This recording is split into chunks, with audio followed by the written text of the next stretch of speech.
Aberdeen-based fireside chat. We had our first one in Edinburgh a few weeks ago, and then we had a second one in Dundee, and now we're on to Aberdeen. So I'm going to hand over to Paul Atkinson to introduce all the speakers tonight. Thank you.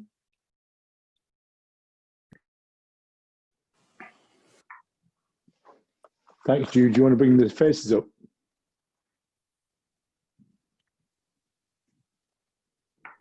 It's just your screen, Paul, whatever way you've got it. Everybody's faces up. I hope everyone can see everybody's faces. Good afternoon, everybody, and I hope you've had a good Friday. We're heading into the weekend, so this is going to be pretty chilled out. We've got an international panel tonight. We've got Chris from Silicon Valley in California. We've got, if you could take off the screen share, Jude, that'd be great. The slide share. Here we are. Yeah, we've got Chris from California. We've got Hugh Graham from Aberdeen. We've got Jude from somewhere near Linlithgow, and we've even got two people from Edinburgh, myself and Alistair Forbes. Alistair's really from Aberdeen. He's just pretending to be from Edinburgh. So we're still in pretty strange times, but hopefully we're feeling a bit better about a bit of an unlocking, not too much in Scotland. We're still all working towards a new norm. I'm going to kick off this afternoon just by asking our panelists and guests just to say a little bit about themselves, and actually say a little bit about, in particular, I'm going to ask Chris to start from California.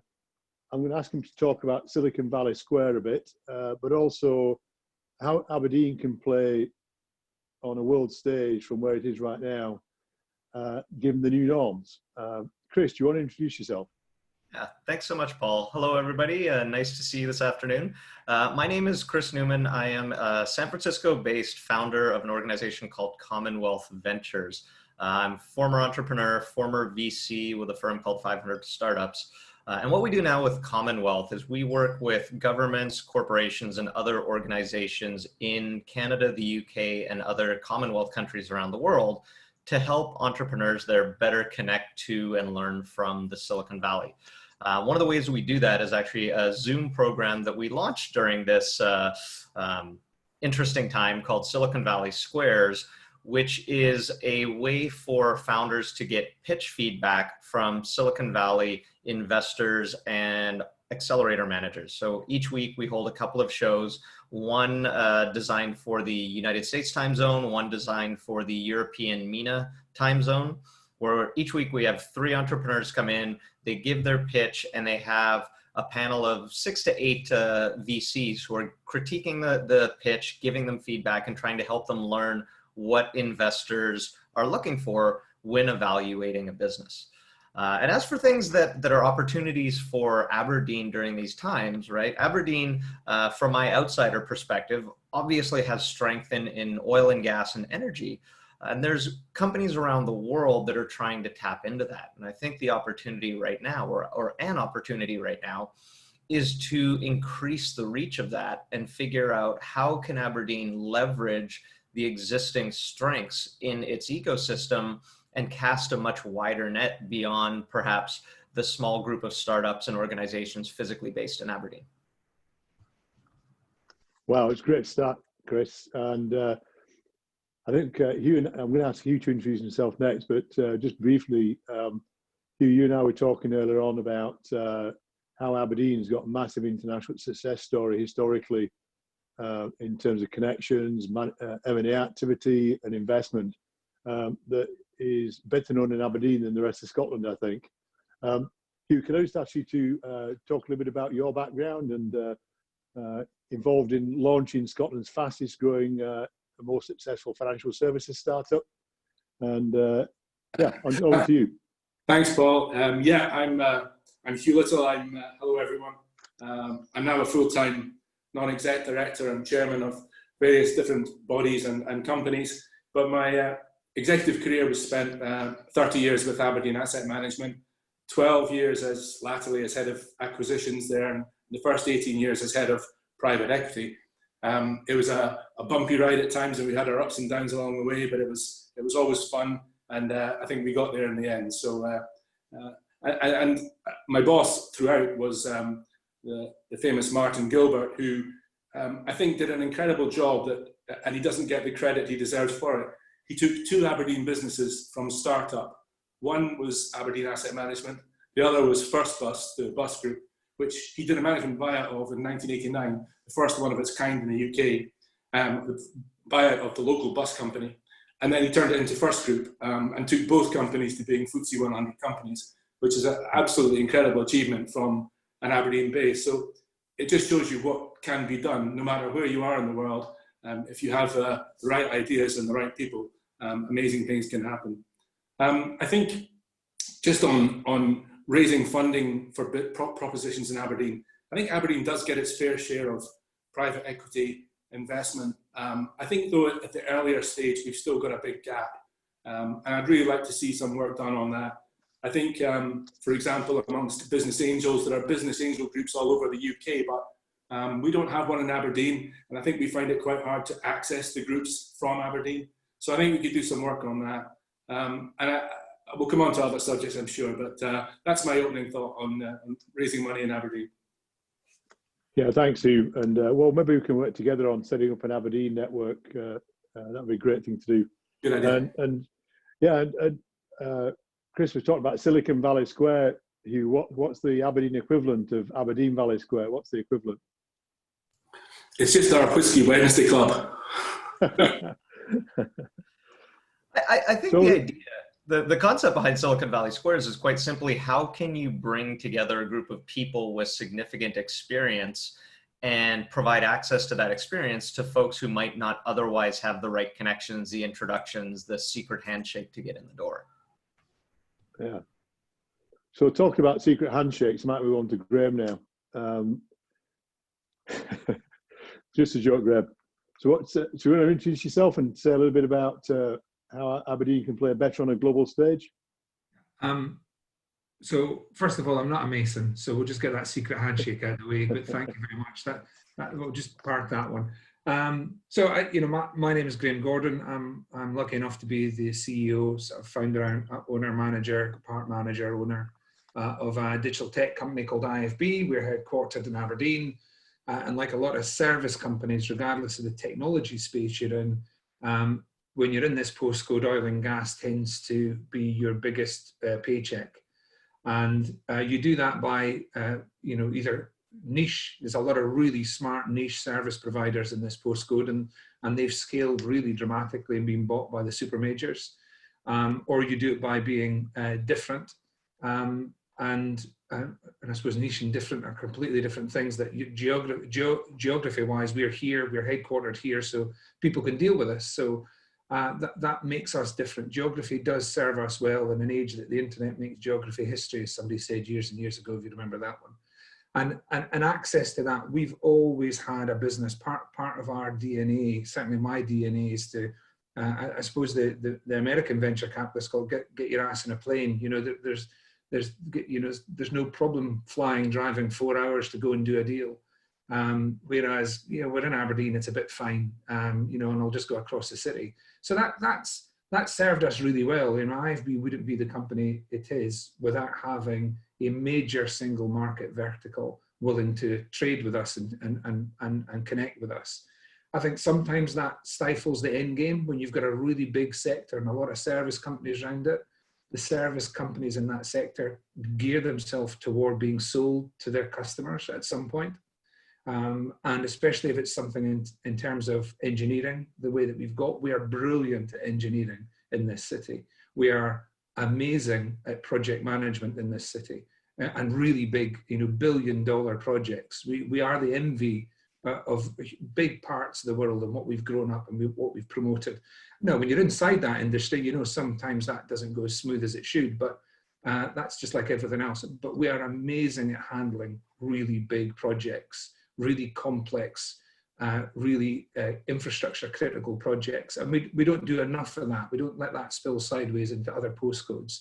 We tend to go where oil and gas is. So that's the Americas, that's the Far East.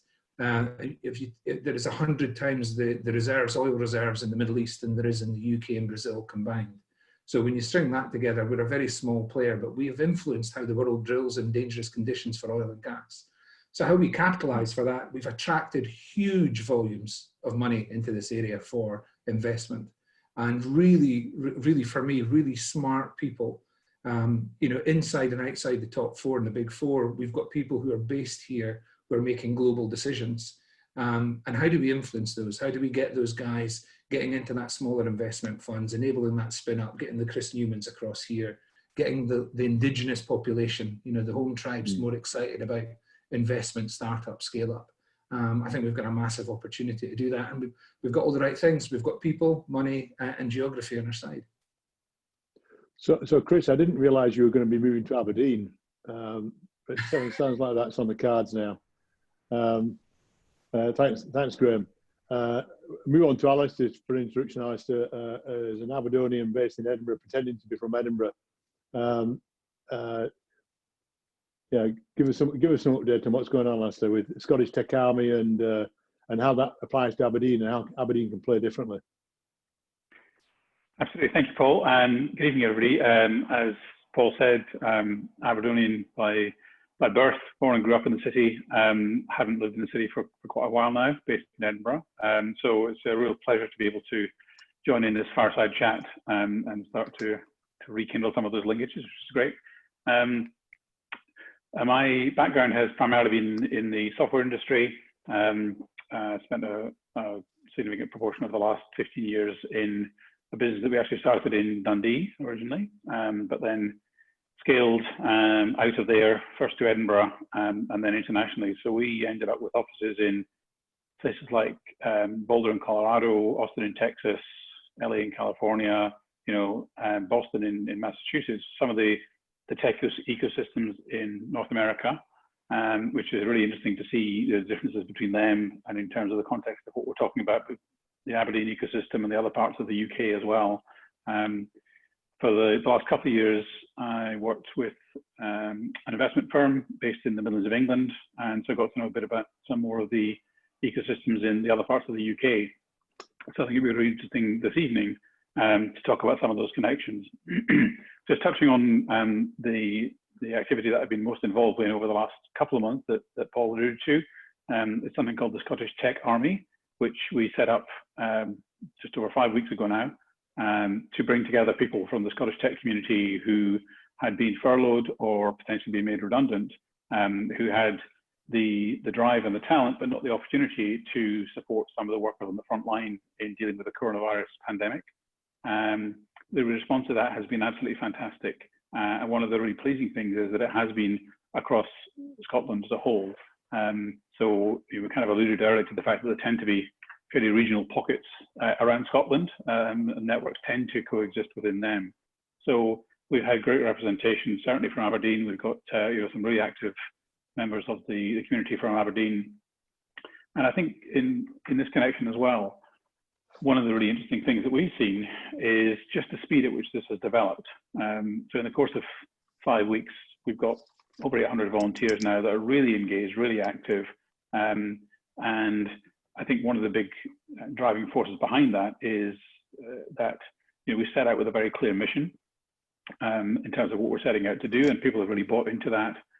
And the second thing I think would be the fact that we deliberately set out to use our network of influencers around Scotland to try and publicise and make people aware of it. So that community building aspect has been really interesting for us. That's great. Thanks, Alistair. Obviously, Aberdeen's famous for oil and gas exploration and drilling. It's also famous for bus companies. I think it's probably been one of the world's biggest bus company. Not more than one organisation doing that, which is quite amazing, really, from Aberdeen. Bus companies in Australia, New Zealand, the States, quite amazing. I guess a question I'd like to ask the panel, maybe starting off with yourself, Hugh, is what can Aberdeen be famous for in future? What can it win at in future? Where's the future for us?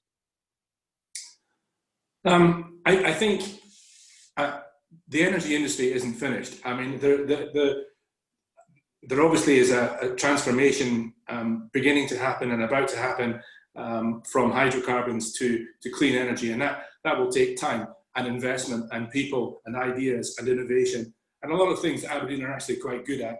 And I think, you know, we have the Opportunity Northeast organisation, which the Sir Ian Wood Foundation set up after the oil price crash in 2014. And it's really the catalyst, I think, for driving some of that transformational change in our local economy. You know, they're going to develop and deliver projects to accelerate some of the growth that we're missing from the downturn in hydrocarbons, not just in energy transition, but also in food and drink, in agriculture and tourism. So that, I think, the one organisation is a vital cog in what Aberdeen's going to achieve. We've always, and I know it always seems like we're complainers about this, but Aberdeen's never really had its share of public sector finance and help. It's always been believed by government, I think, that we're all wealthy because of the energy industry. And plus money has been made. Energy industry has its ups and downs in the last 50 years, and it's not all good times. And you therefore need people like Sir Ian to come up with this private sector catalyst one, which I think, and knowing Sir Ian reasonably well, I think, you know, he won't just stop. He'll just keep going until this actually produces results. And I think the starting point is on the energy side is the energy transition zone, which he's proposed, where they're going to, I think, build a site for specifically built units and incubator space for early stage innovation in the energy transition sector. So I think there's a lot going for Aberdeen. I do think we have to work harder at getting finance for early stage businesses. I think we're missing the boat on some of those. I repeat what I said earlier. I think, Paul, you and I could probably do something about an angel group up here, because there is significant wealth up here. And these people are investors, but I think they tend to do things on their own or with investment banks in London or New York or whatever. And I think that there's probably something to be done there. So I'm not downbeat about this. I think there's a lot going on in Aberdeen, and but I think it's the private sector that will run it. Yeah, I kind of agree with all of that, Hugh. And actually, it's even worth mentioning that we'll come on to universities a bit later, but actually Aberdeen University is pretty famous for a couple of pretty big global biotech startups. Been very successful with Andy Porter in particular in his team. And if you're outside that sector, you probably haven't heard of what they're doing there, but it is amazing what they've managed to achieve. Chris, just moving back to you again. What is it that companies have got to think about now to be globally successful in your view, from a Silicon Valley view? What's the future? Sure. So I'm going to tap into a couple of the things that Hugh just said, sort of in reverse order. I actually think the fact that Aberdeen is, at least perception-wise, underrepresented in terms of public investment is a good thing. And I'll give an example as an anecdote. Obviously, while we've been going through this situation, governments all over the world have been figuring out how can we use the tools at our disposal and the finance at our disposal to help prop up our economies and, build barricades against, worst case recessions. I'm a part of a number of founder groups in different countries. And one of the things that was quite interesting to me was the stark difference between founder groups in Canada and the UK, which are sort of politically and socially fairly similar in the US. In the groups I'm a part of in Canada and the UK, you would see founders and investors spending an inordinate amount of time talking about the government programs. Do they support us? Do we get some of the money? How do we get that money? Da-da-da-da-da-da-da. And in the US groups, you would see the founders basically coming from a perspective of, we're probably not going to get any money, so let's figure out how to solve the problems themselves, right? And unless you're an individual who's directly involved in lobbying, right, you're actually wasting a whole bunch of energy pontificating on whether or not the government money is going to come to you. Energy that you could point towards solving the problems of your business and building stronger businesses. And I think this is one of the reasons why we consistently see stronger companies coming out of the United States, is that they aren't addicted to for lack of a better term, the notion of grants and tax credits and some of these other things that can be, on the one hand, very helpful at kickstarting economies, but on the other hand, can make businesses make unnatural decisions in order to jump through hoops to get some of that subsidization money. And at the end of the day, right, the difference between the 100,000, 500,000, even $1 million that you might get from the government versus very quickly getting to tens or hundreds of millions in revenue, right? It's a night and day sort of difference. So I think that's one thing that bodes well for Aberdeen is that culture of let's build it, let's do it here, let's go forward and make that difference. As it relates to your question of competing on a global scale, one of the things that I've seen hold back economies and ecosystems that tend to be dominated by a single industry is there's a bit of a cultural idea that you're either part of this industry or you're not, right? So if you're involved in energy and you're involved in oil and gas, that is the most important thing. If you're not, then maybe you're an outsider and you don't necessarily have the same resources and chances. The last time I was in Aberdeen before this lockdown started, I made some comments to the effect that one of the things that is an opportunity, which politically can be a little bit sensitive, but is in fact the way to escape the gravity pull of a strong ecosystem, is to figure out how can you build infrastructure to leverage that ecosystem as a means to an end, right? So instead of saying, let's build a startup that is going to help modernize the energy industry, right? Which is, by the way, a good thing to do, and you should certainly consider going to Aberdeen if you're doing that. Think bigger, right? If I'm building something around heavy equipment, right? So there's a lot of startups that are doing things around using AI to reduce the rates of defects and maintenance into heavy equipment, for example. The work that is done in the energy industry is very similar to what's being done in the mining industry. It's very similar to what's being done in the heavy manufacturing industry, right? So can you use the energy industry in Aberdeen as a stepping stone to a much, much bigger offering? Now, that's going to piss off some of the people in the energy industry, right? Because they're going to want you to focus to the very end on what's happening in Aberdeen. But if you can find a way to understand that that's a benefit to all, building massive companies in Aberdeen where the companies in Aberdeen happen to be one of the flagship customers, but only in one of N industries, you have the potential to build really, really big world dominating companies. No, fantastic. I was chatting to somebody earlier on who was an engineer in the oil and gas sector, and he used to disarm the we only oil and gas has got extra special, and therefore it's not in oil and gas, we're not interested. And he said he used to start off meetings by saying, at the end of the day, we're just really good at plumbing, and that kind of leveled it. So nobody could then say in the meeting that but it's oil and gas, so it's different. So to your point, Chris, I agree with that.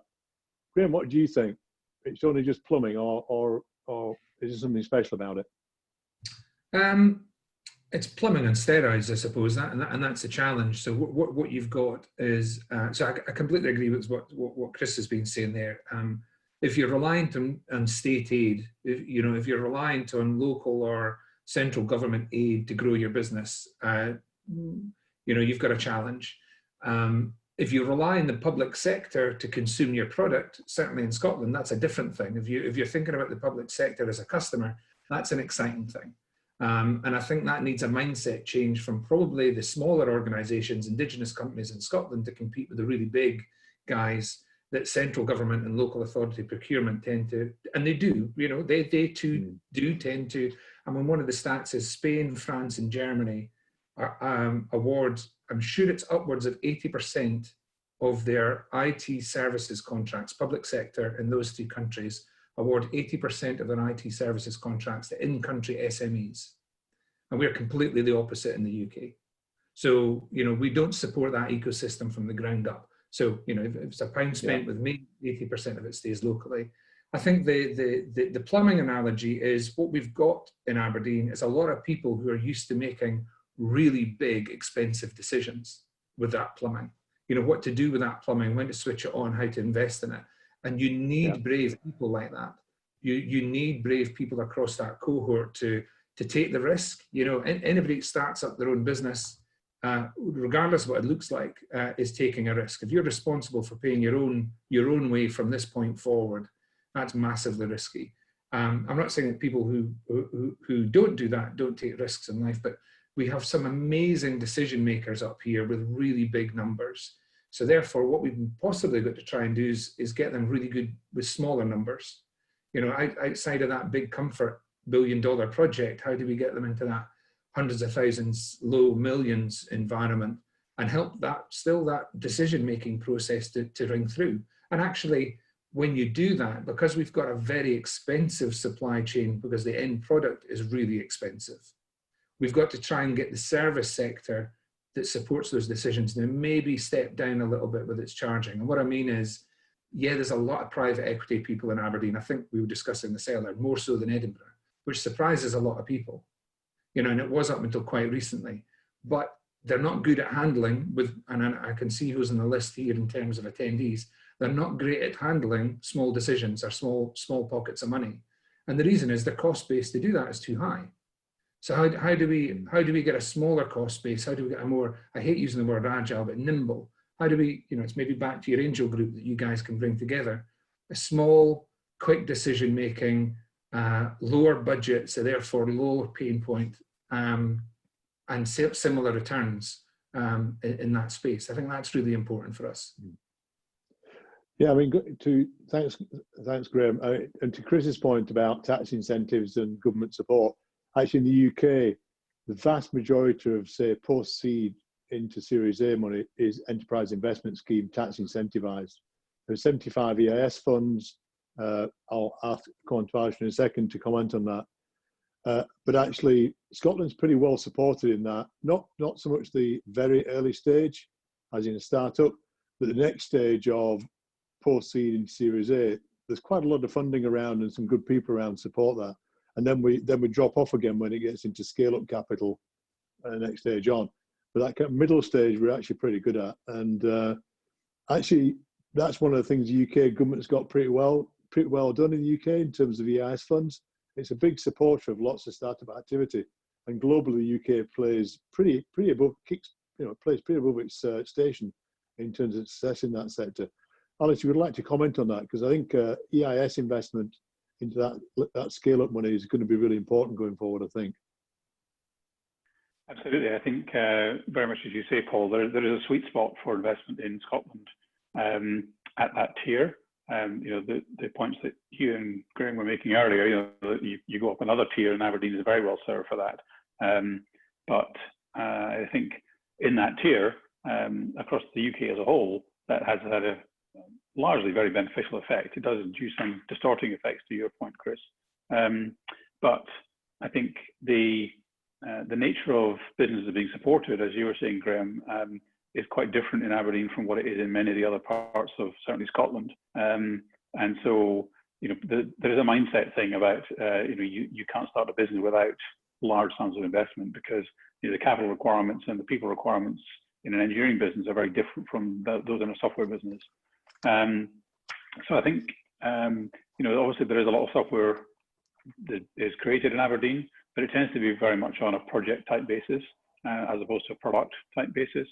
And I think that's certainly one of the things, you know, for Aberdeen to expand internationally into new areas with which it's already well connected. It's actually a lot easier to do that as a product business, especially if it's a software product business. You know, because you have no inventory, you've got, you know, negligible regulatory compliance about shipping things across borders. So, you know, all that software talent that exists in Aberdeen, I would imagine we're going to see that starting to move more towards the software product area. And those are exactly the sort of companies that are in the range that, you know, you're talking about, Paul, of, you know, where they need that early seed capital and then they get into that the Series A, the post-seed Series A stage. So I think, you know, there's probably a gap in the funding, but there's probably also a gap in the demand, I suspect, for those kind of companies in Aberdeen. And, you know, as I said at the outset, it's a while since I've lived in Aberdeen, so I'm not so well connected with the the local ecosystem, but you guys that are based there, it'd be really interesting to hear how you see that evolving in terms of the shift in the nature of how software, for example, is done.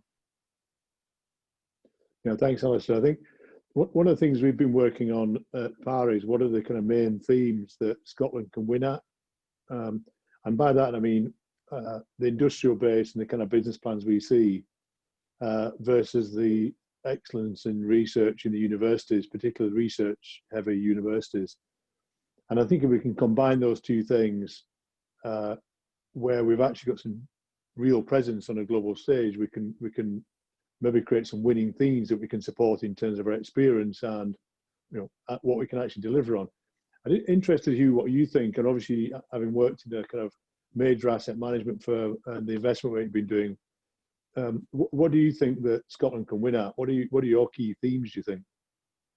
I think it's I think your point about universities there is interesting because, and I'm really quite hopeful that if some good things come out of the pandemic, one of them might be greater collaboration between organisations rather than greater competition.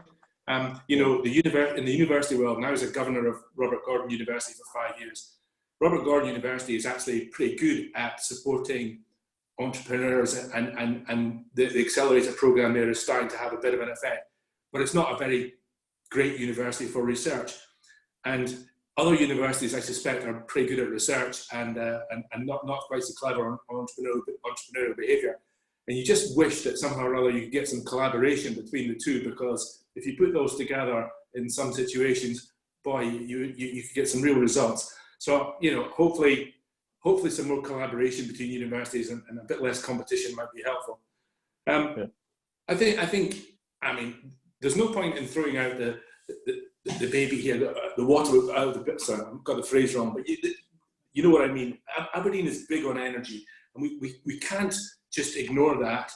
We've got brilliant engineers here. We've got brilliant research going on into the future of energy, and so let's just not just throw that out. I think let's focus on that. I go back to the one group. I mean, if the one group has to do anything, it has to keep working on the innovation that's going on inside universities and inside companies, corporates in Aberdeen, so that skill base and intelligence doesn't leave Aberdeen and go abroad just because there's been a downturn in hydrocarbons. So I'm hopeful that, one is working very closely with universities, both universities, which is a great thing. So I'm pretty hopeful that between those three organisations, a lot can happen on the innovation side. Yeah, that's really interesting. I think the level of investment that's gone into the sector has created so much innovation over time that is applicable to so many other sectors. It's like the space industry, isn't it? It's when NASA decided to go to the moon, it created so many innovations that were kettles that boiled and Teflon and all kinds of other things. And the oil and gas industry has really done the same. The level of investment into that sector has created massive amounts of innovation that are applicable in so many other sectors. And I think that's a thing. How can we use that expertise that's been developed across sectors? In fact, the most recent new deal that PAR's done is in a company called ECOG in Aberdeen that's making subsea. It's the Tesla of subsea battery technology, which is not just into oil and gas; it's into loads of other sectors. That's a superb piece of engineering, and that's a good example. What do you think, Graham? I think that, so now everybody's going to have a contracted market. Globally, we're all in the same boat, and the water around about us is getting shallower. And I think there's never been a better time. Hugh can't say this, and of course Hugh wouldn't say this, but there's never been a better time for the two universities to actually come much closer together. I know Hugh implied it, but everybody's very sensitive about this over the years. But if you look at what Aberdeen University does R&D wise, that the research element, and it's not because RGU are not great at it, they're just not as good as. But if you look at the business acumen that RGU has, and that's not saying that Aberdeen University does not have that either. There's going to be less students on campus. So 60,000 students across the two universities in the college come to Aberdeen every year. So it's not just about the impact they have for those universities. So that's students, Indigenous students as well as visiting students.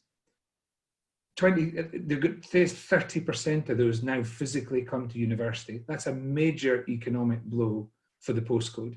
It's a major economic blow for the bars, the clubs, the pool halls, not that students do all these things, the shops, everything else that kicks through that. Having 30% less of the footfall in your city is a major, major blow. But it's the perfect, if it was two private organizations, two businesses competing in that space and your market fell away like that, Jesus, you would be all over each other to do something special. And they need to be urged. Hugh's very generous with his comment. I am a vice chair on one of the groups within Opportunity Northeast. And we have something that is unique in Scotland. We have a privately funded organisation in Opportunity Northeast that wants to give the economy the best possible boost in all levels, right across everything that we do, all the sectors that are in there. And it's really having a dramatic effect because public sector couldn't step into that gap for lots of reasons yet to be discussed.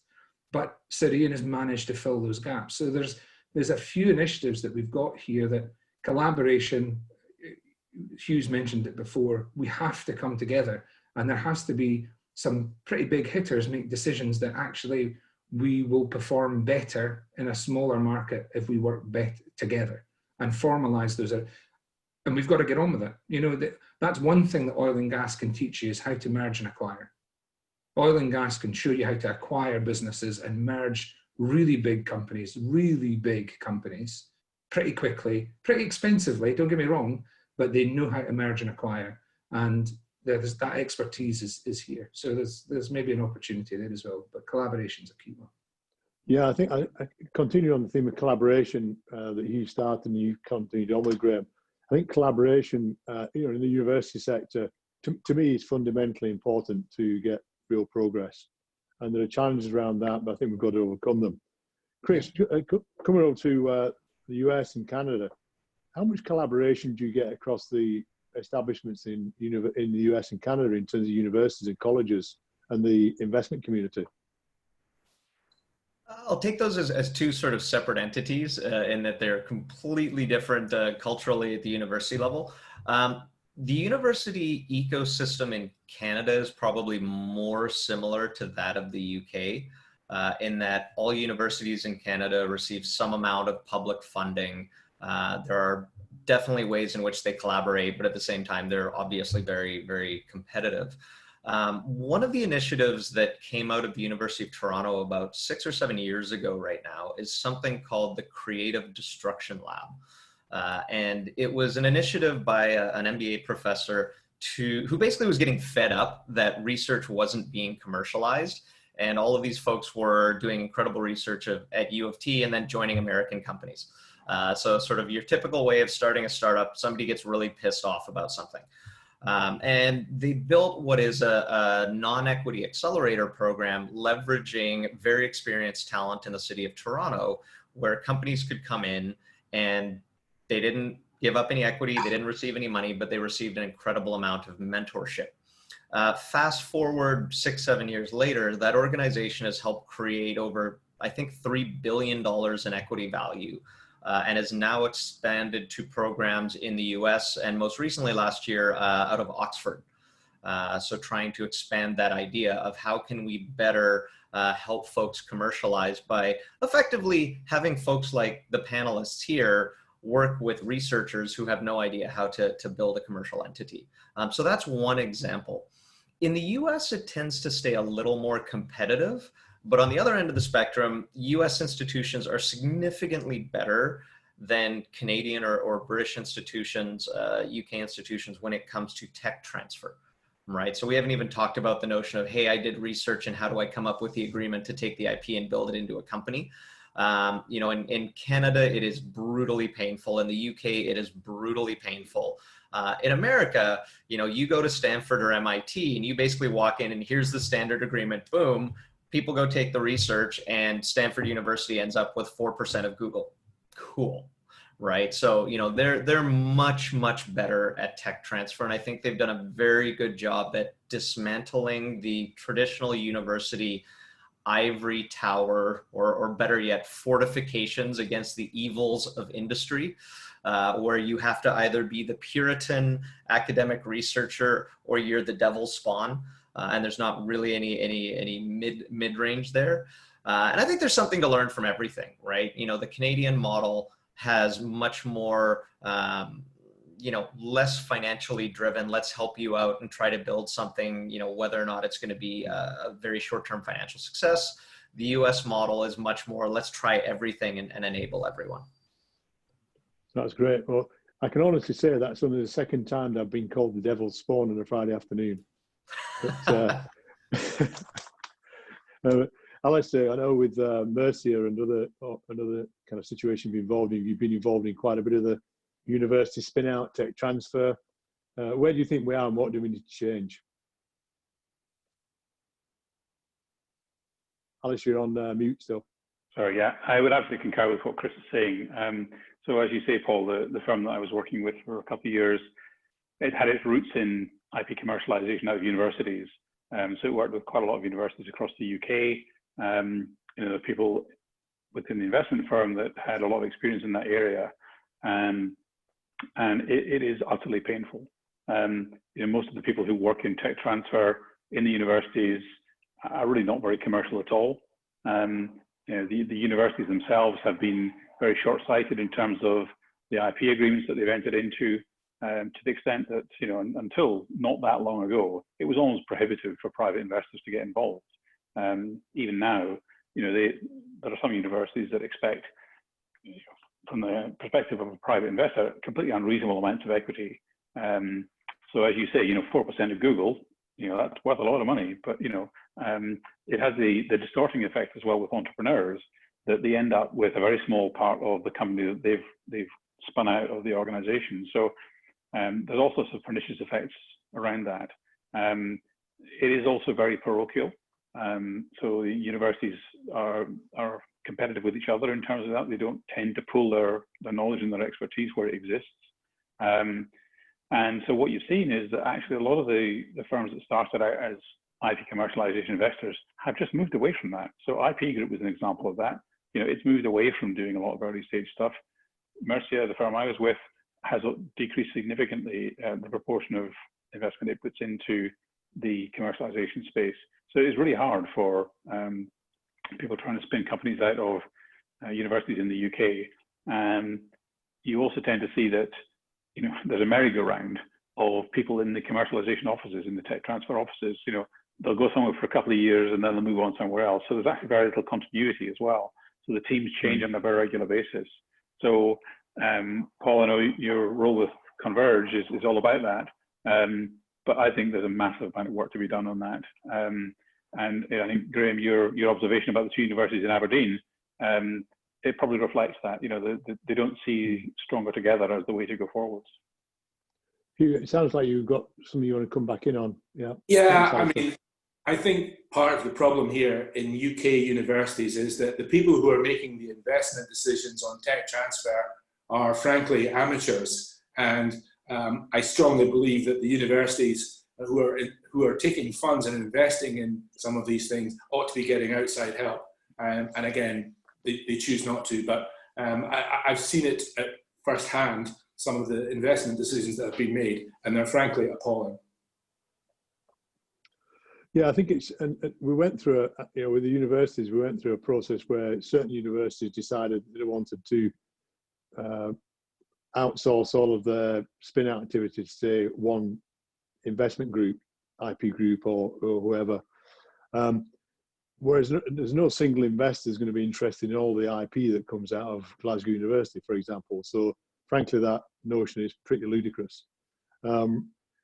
However, you could see how a university could have a panel of supporters that cover the different aspects of what a university does. I mean, Part Equity, for example, we're not really that interested in wet science and drug discovery and so on, but we are interested in medtech and other things. So the things we would be interested in, things we wouldn't be interested in. I think every investment group is similar in that respect. It's been a really interesting. I think we've covered quite a lot of ground on a Friday afternoon, and We're not told too many jokes, and generally my jokes on a Friday afternoon are quite bad. But Jude, is there any Q&A we should open the floor to, or maybe feed back in to the panel? Yeah, there's some here. It says, what does the Northeast need to do differently to retain more of our local young talent and attract others in, or attract our exported talent back? Hugh, it sounds like a Hugh or Graham question. So first of all, we've got to bloody stop letting our students and graduates leave the city to go and pick up a job in the Central Belt or London. And that's not because I have anything against the Central Belt or London, or, you know, why would you move to LA when you have a job in Aberdeen? You know, and, you know, all these sort of things that we've got to make, that we've got to sell ourselves much more aggressively than we have in terms of, out of those 60,000 students, I bet there's a well into the double figures percentage that are international students that have come here to get the best in education. But as soon as they've finished their education here in Scotland, you've got 3 months and you're off. You know, they come here to pay for education, and I think the maximum they can stay now, I know that's a Western, we're getting into the political realm, but give every, and this is not my line. Oh, go on, Graham, it's a Friday afternoon. Okay, here we go. I'm two rums in, we're all good. One of the things, so I heard, I forget his name, the CEO of JP Morgan and Eric Schmidt were on stage in UCLA, talk about name dropping, but on stage in UCLA at a conference I was at, and the two of them were asked the same question: what would you do to retain the talent? What would you do to give America the digital advantage over the rest of the world? And they both agreed that it was to give every student who graduated in a digital STEM science, STEM discipline, a green card. As soon as you graduated, you got a green card. Doesn't matter a shit what else was on. You are going to stay in this country for as long as you want to. You can go and get a job in a bar or a filling station or whatever you want to do. But the flip is we force the best talent to leave. Now, without them having a choice, we force the best talent to leave. So why are we doing that? That's the first thing. Let's create an exclusion zone in the Aberdeen postcode that screws the rest of the world and says that any student that comes out of universities can stay in Aberdeen for as long as they want. Let's give them all a green card. And then second of all, that will help the spread of the word to bring the smarts back in. You know, if we're going to, we can't do one without the other. One will have an effect on the other one. If we retain people once they come out post-education, certainly further education, and we give them a green card and we get them to stay, we will find a way. We will find a way that it will be employment for them. Let's give them meaningful employment. And then I'm flummoxed that we're still pushing people away. Now I know there's a whole political thing around that, but if we did that, I think that would be the first step to retaining smarts and attracting others. Yeah, that's interesting. Chris, I mean, obviously Donald Trump's such a big fan of handing out green cards these days. So what's your view of that? So notwithstanding sort of more recent events, the US has in fact moved closer and closer to that in the past year. So I personally moved to the US for graduate school about 20 years ago. And at that time, anyone who was doing graduate school in engineering or related fields, you got a 1-year work visa, right? And you basically had 1 year to convince some employer to sponsor you to keep you there.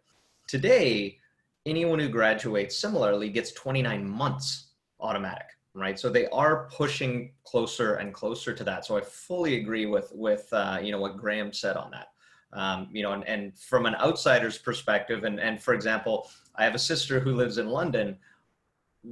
Watching her go through the insane fiasco to get a UK work visa was mind-blowing, right? And she was someone who came and did graduate school in London, and basically it was like, cool, here's your education, get the you-know-what out. Right, which is nonsensical, especially when you consider the degree to which university educations are government subsidized in the UK. It just doesn't make a lot of sense. Great, our tax dollars are paying to educate people who are going to go realize their value elsewhere in the world. Separate from the political aspect, I think I personally am very, very skeptical about the traditional approach that a lot of regions make to attracting talent into the region. And it's this push of like, hey, let's convince companies to move here. You know, having been the CEO of several companies and gone through the fight of just getting employees to be okay moving the office 30 minutes in one direction, I think the idea of actually saying, look, let's get some company in London or Berlin or wherever to move to Aberdeen. Yeah, you can get regional offices or remote offices, but people don't do that, right? You can't just get a group of people to all agree to, you know, pull up their roots and their families and their friends and all of that and just move. I think the opportunity that comes accelerated as a result of the current world situation is the ability to build infrastructure that is designed to enable individuals to work more effectively, right? What we're seeing now is this huge shift to remote work, but what we're also seeing is an increasing number of surveys saying, look, people don't want to work at home, right? They love the flexibility of being able to work for different companies all over the world, but their house is not necessarily where they want to spend 24 hours of the day. So what does that look like, right? What does it look like if you have a co-working space that is not built under the assumption that groups of offices are there, right? We see this already in, for example, Thailand and places where digital nomads go, where you see people from all over the world in these workspaces with high capacity internet, and they all go and they're working with a bunch of individuals who all work for different companies, but they sort of are building collective social fabric there. And guess what? Some of those groups, you know, who have their coffee breaks and their beer breaks and whatnot, end up starting companies. So what would that look like in Aberdeen to make it really, really attractive for individuals to work there, including to the question of how do we attract our exported talent back? An individual who might have been in London for the last 10 years, who for family or other reasons wants to go back to Aberdeen, but doesn't want to have to choose between, I want to live in Aberdeen, but I want to continue working for XYZ company in London. Yeah, that's really interesting, Chris. And there's two things I heard this week. One of my close friends took a job as a CIO with a Canary Wharf-based finance company. He's going to say he's never face-to-face met the people in the interview process. He's not been to the office yet. He started the job. He's still living in Edinburgh, and there's no compunction to go and work out of the London office at all. Secondly, one of the world's biggest software companies has just decided that its executives can move up the ladder without moving. He was about to have to move to, this guy was about to have to move to London for his upgrading role. And that whole situation has been disbanded now. So that, I think that has pretty profound implications in terms of where people recruit from and how they go about recruitment. And I think that's good for locations like Aberdeen, where you've got a really good skill base. And people won't have to move away now to get a big job with a global company anymore. There'll be no requirement to move to London or wherever. And it's probably, we're getting late on a Friday night. We're now 5 to 6. Any last questions, Jude, you think we should cover off and before we close down? Yeah, so this has gone back to the investment theme. It says relimited public sector investment. What does the panel see happening for Aberdeen via Scottish National Investment Bank going forward? Good question. I don't know the answer. Does anyone else on the panel know the answer? You smile there. Hugh knows the answer. Hugh looks like he might know something. Yeah. No, well, the Scottish National Investment Bank is an interesting proposition. It's government owned. Its rules and regs and investment policies are set by government. So we'll have to wait and see how that works out. They've promised $2 billion of investment in Scottish businesses over the next 5 years in different sectors. We wait and see that they've appointed a chairman. They're appointing a board now. So we wait and see. I mean, I think one's always a little bit skeptical when it's government owned, but and to see what they're going to do. But and it's based in Edinburgh, so I'm going to be geographically biased here and say I can't see too much of it coming to Aberdeen, but I hope it does.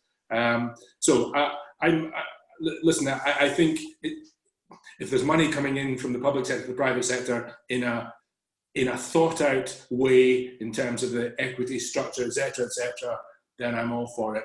And as long as they leave the businesses to manage themselves and don't interfere in the way those businesses are being run, I'm absolutely fine with that. And my final takeaway from our discussion tonight, and thanks very much for allowing me to be part of it, is I'm a bit concerned that you've now given me a takeaway of trying to merge the two universities in Aberdeen. You're welcome. I think that was Graham that came up with that, not me. Yeah, I think prior to COVID, it was fairly clear that the main focus for SNIB was going to be on infrastructure, climate change, decarbonisation programme. I kind of hope there'll be a slightly different answer to that, given the renewal process we now need to go through as a country in terms of business. But I'm sure they're on with that discussion. It's kind of my view of it. And so the priorities have maybe moved on slightly. Alice, I don't know, were there any views of that in terms of? I think, again, I'm not particularly au fait with SNIB. As you say, it was very much about a decarbonisation agenda, and the appointment of the CEO very much reinforced that. Somebody who's come from that background. Certainly, in the discussions that we've had with Scottish Government in connection with the Scottish Tech Army stuff, there is certainly a big rethink about how you can approach digitalisation of the economy and how you can use that as a stimulus towards economic recovery. So, as you say, I think hopefully that will feed through into SNIB, but who knows? I think across Scottish Government in general, there will be quite a strong focus on that actually. So whether or not it comes through SNIB, there will be support from Scottish Government to a degree. Yeah, I'd like to leave everybody who's on the call tonight a pretty hopeful thought that actually there's quite a lot of good action going on in the background, and everyone's working pretty hard across all sectors to try and get us to a reasonably good outcome or good place in due course. But it's going to take time, and there's going to be some pain in between times, I think. And I'm slightly conscious that our colleague from across the pond is obviously moving towards lunchtime now, so. We're all thinking about where our next drink's coming from, being in Scotland. Could I finish off by just thanking all the panelists tonight? Great discussion. Thank Jude for, as usual, doing a brilliant job of hosting it, and thank everyone who's been on the call for coming on the call and spending some time with us all. It's been great. I've certainly enjoyed it. Jude, any final words? No, just thank you very much, everybody, for giving up your Friday evening so far to come out and join us. Yeah, thanks, guys. Thanks, you. Thanks, Graham. Thanks, Alistair. Thanks, Chris, from across the pond. See you again soon. Thank you, everyone. Have a good night.